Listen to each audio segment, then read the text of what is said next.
എല്ലാവർക്കും ഉമ്മച്ചിൻ്റെ അടുക്കളയുടെ പുതിയൊരു വീഡിയോയിലോട്ട് സ്വാഗതം. ഇന്ന് ഞാൻ വന്നിട്ടുള്ളത് ഹോട്ട് ചോക്ലേറ്റ് ഫ്ലോട്ട് റെസിപ്പി ആയിട്ടാണ്. ഇത് ചോക്ലേറ്റ് വെച്ചിട്ടുള്ള ഒരു ഡ്രിങ്കാണ്. നല്ല ടേസ്റ്റി ആയിട്ടുള്ള ഒരു ഡ്രിങ്കാണ്. ചോക്ലേറ്റ് ഇഷ്ടപ്പെടുന്ന എല്ലാവർക്കും ഇത് തീർച്ചയായിട്ടും ഇഷ്ടമാവും. അപ്പോൾ വളരെ സിമ്പിളാണ്, അധികം ഇൻഗ്രീഡിയൻസ് ഒന്നും തന്നെ ഇല്ല. അപ്പോൾ നമുക്കിത് എങ്ങനെ ഉണ്ടാക്കാമെന്ന് നോക്കാം. അപ്പോൾ നമുക്കിത് റെഡിയാക്കാൻ വേണ്ടിയിട്ട് ഞാനിവിടെ ഒരു പാൻ എടുത്തിട്ടുണ്ട്. ഈ പാനിലോട്ട് 1.5 കപ്പ് പാലാണ് ഒഴിച്ചു കൊടുത്തിട്ടുള്ളത്. ഇനി ഈ പാലിലോട്ട് 2 ടേബിൾ സ്പൂൺ പഞ്ചസാര ചേർത്ത് കൊടുക്കുകയാണ്. അപ്പോൾ ഞാനിവിടെ പാല് വെച്ചപ്പോഴത്തേനും പെട്ടെന്ന് തന്നെ തിളച്ചു അത്. അപ്പോൾ ഇതിലോട്ട് നല്ലോണം തിളക്കുന്നതിന് മുന്നേ ആയിട്ട് ഇതിലോട്ട് ശരിക്കും നമുക്ക് കൊക്കോ പൗഡർ ചേർത്ത് കൊടുക്കണം. അപ്പോൾ അത് പ്രത്യേകം ശ്രദ്ധിക്കുക, പാല് ചൂടാവുന്നതിന് മുന്നേ തന്നെ, അല്ലെങ്കിൽ നമ്മൾ പുറത്ത് വെച്ച് മിക്സ് ചെയ്തിട്ട് വെച്ചാലും മതി. 1 ടേബിൾ സ്പൂൺ കൊക്കോ പൗഡർ നല്ലോണം മിക്സ് ആക്കിയിട്ട് വെക്കുക. ഞാനിത് ചേർത്ത് കൊടുത്തിട്ട് കുറച്ച് ബുദ്ധിമുട്ട് ഇതൊന്ന് മിക്സാക്കി എടുക്കാൻ. പെട്ടെന്ന് അതത്ര ശ്രദ്ധിച്ചില്ല, അതാണ് അങ്ങനെ വന്നത്. ഇനി നിങ്ങളിത് ഉണ്ടാക്കുമ്പോൾ നിങ്ങൾ ആദ്യം തന്നെ തണുത്ത പാലിലോട്ട് തന്നെ കൊക്കോ പൗഡർ മിക്സ് ചെയ്തിട്ട് വെച്ചാൽ മതി. ഇതിലോട്ടൊരു 30 ഗ്രാം ഡാർക്ക് ചോക്ലേറ്റ് ചേർത്ത് കൊടുക്കാം. അപ്പോൾ ഇത് മെയിൻ ഇൻഗ്രീഡിയൻ്റ് ആണ്. അപ്പോൾ ഈ ചോക്ലേറ്റ് നന്നായിട്ട് മെൽട്ടായിട്ട് വരട്ടെ, അതിന് വേണ്ടിയിട്ട് വെയിറ്റ് ചെയ്യാം. അപ്പോൾ ഒന്ന് ജസ്റ്റ് ഇങ്ങനെ ഇളക്കി കൊടുത്തുകൊണ്ടിരിക്കുക.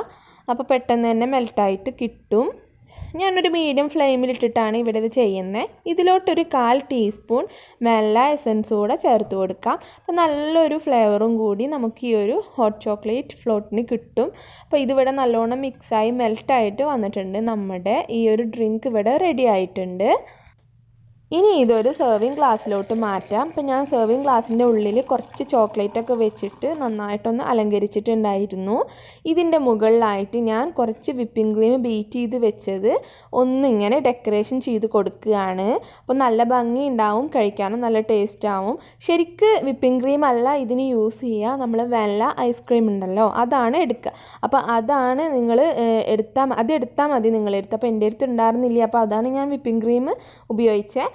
അപ്പോൾ ഇങ്ങനെ ചെയ്ത ശേഷം ഇതിൻ്റെ മുകളിലായിട്ട് കുറച്ച് ഡാർക്ക് ചോക്ലേറ്റ് പൊടിച്ചതും കൂടെ ഇട്ട് കൊടുക്കാം. അപ്പോൾ വാനില ഐസ്ക്രീമാണ് ചേർക്കുന്നതെങ്കിൽ വാനില ഐസ്ക്രീമിൻ്റെ മുകളിൽ അങ്ങനെ ഇട്ട് കൊടുത്താൽ മതി. അപ്പം നമ്മുടെ ഡ്രിങ്ക് ഇവിടെ റെഡി ആയിട്ടുണ്ട്. അപ്പോൾ ഇത് നമ്മൾ ചൂടോട് കൂടിയിട്ട് തന്നെ കഴിക്കുക കേട്ടോ, എങ്കിലേ നല്ല കറക്റ്റ് ടേസ്റ്റ് കിട്ടുള്ളൂ. ഇനി നിങ്ങൾക്ക് ചൂടില്ല, അപ്പോൾ നമ്മൾ നല്ല ചൂടാണല്ലോ നാട്ടിൽ, അപ്പോൾ നിങ്ങൾക്ക് വേണമെങ്കിൽ ഫ്രിഡ്ജിൽ വെച്ചിട്ട് നല്ലോണം തണുപ്പിച്ചിട്ട് അങ്ങനെയും കഴിക്കാം കേട്ടോ. അങ്ങനെ കഴിച്ചാലും ടേസ്റ്റാണ്, ഇങ്ങനെയും നല്ല ടേസ്റ്റാണ്. അപ്പോൾ നിങ്ങളൊന്ന് ഉണ്ടാക്കി നോക്കുക, കുട്ടികൾക്കൊക്കെ ഉണ്ടാക്കി കൊടുക്കുക. അപ്പോൾ വീഡിയോ ഇഷ്ടമായിട്ടുണ്ടെങ്കിൽ ലൈക്ക് ചെയ്യുക. എന്തെങ്കിലും ഡൗട്ട് ഉണ്ടെങ്കിൽ, വീഡിയോയെക്കുറിച്ച് ഡൗട്ട് ഉണ്ടെങ്കിൽ താഴെ കമൻറ്റിൽ ചോദിക്കാം. അതുപോലെ തന്നെ എല്ലാവർക്കും ഇതൊന്ന് ഷെയർ ചെയ്യുക. പിന്നെ ഇതുവരെയും എൻ്റെ ചാനൽ സബ്സ്ക്രൈബ് ചെയ്യാതെ കാണുന്ന ഫ്രണ്ട്സ് ഉണ്ടെങ്കിൽ തീർച്ചയായിട്ടും എൻ്റെ ചാനൽ ഒന്ന് സബ്സ്ക്രൈബ് ചെയ്തേക്കുക. അപ്പോൾ നമുക്ക് ഇൻഷാ അല്ലാഹ് ഇനി അടുത്തൊരു വീഡിയോ ആയിട്ട് കാണാം. Thank you.